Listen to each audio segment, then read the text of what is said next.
The river that began it all, learning to trust the knowing before the how. Many thresholds begin on seemingly ordinary days amidst the mundane. I was in a Philadelphia hotel room preparing to take my son to football camp the next morning. Nothing mystical about it, just another trip. But that night, I had a dream that felt different. Before I could even think, my fingers reached for my phone and began to type. Words flowed out as if from somewhere deeper, older, wiser.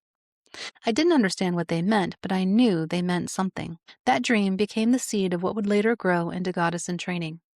Looking back now, I can see that I was standing in what I now call the river of all consciousness, the subtle current of knowing that runs beneath everyday life, the part of us that remembers who we are. This can also be referred to as the universe or our higher self speaking, or simply a download.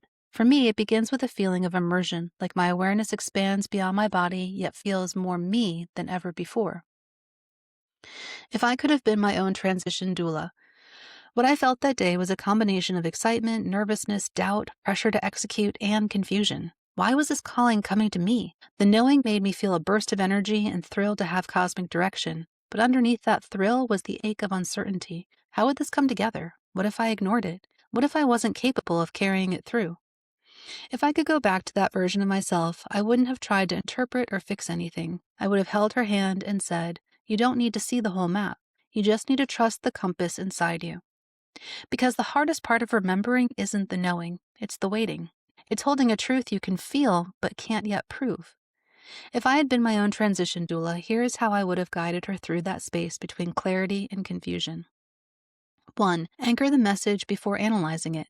When something sacred comes through, a dream, a phrase, a flash of insight, capture it exactly as it arrives. Write it down, record it. Don't rush to decode or refine it. Some messages need time to reveal their shape, like fruit ripening on the branch. The remembering is patient. 2. Tend to the body. Downloads can feel like lightning in the nervous system. Take a walk, stretch, eat grounding foods. Let water and breath move through you. The soul may move fast, but the body is the vessel. It needs gentleness to integrate the change. 3. Create a listening practice. Light a candle, close your eyes, ask quietly, what part of me already knows how to walk this path? Then wait, not for words, not for a sensation, a hum, a warmth, a pulse of recognition. The remembering often begins as vibration long before it becomes language. 4. Resist the urge to force form. When we know something big is coming, the mind scrambles to build a container, a plan, a timeline, a label. But the heart's pace is slower, cyclical, lunar. A transition doula honors divine timing, the sacred choreography of not yet. When you stop grasping, the how begins to unfold organically. 5. Name the remembering. Awakening isn't about becoming someone new. It's about remembering the voice that's always been whispering beneath the noise. When you name what's returning, intuition, creativity, courage, you begin to live in partnership with it again. That's how remembering becomes embodiment. Remembering, not replacing. If I had known what I know now, I would have seen that nothing in me was dying. The old self wasn't dissolving, she was simply softening, making space for the fuller truth to emerge. Every version of me still lives within the current, the skeptic, the seeker, the mother, the mystic. The river carries them all, each adding depth and sediment to the flow. That's the paradox of remembering. You don't lose yourself, you gather yourself.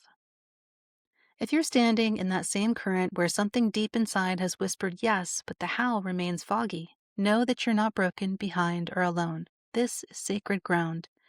The in-between is where soul and strategy meet. It's where we practice staying open even as the next step hides just beneath the water surface. My transition doula work was born from this exact space. It's for those who sense a change stirring, who feel the pulse of something true arriving but need help tending the waiting, the doubt, the desire to make meaning before it's time. Together we build the bridge between the whisper and the world. Learn more at www.goddessintraining.online.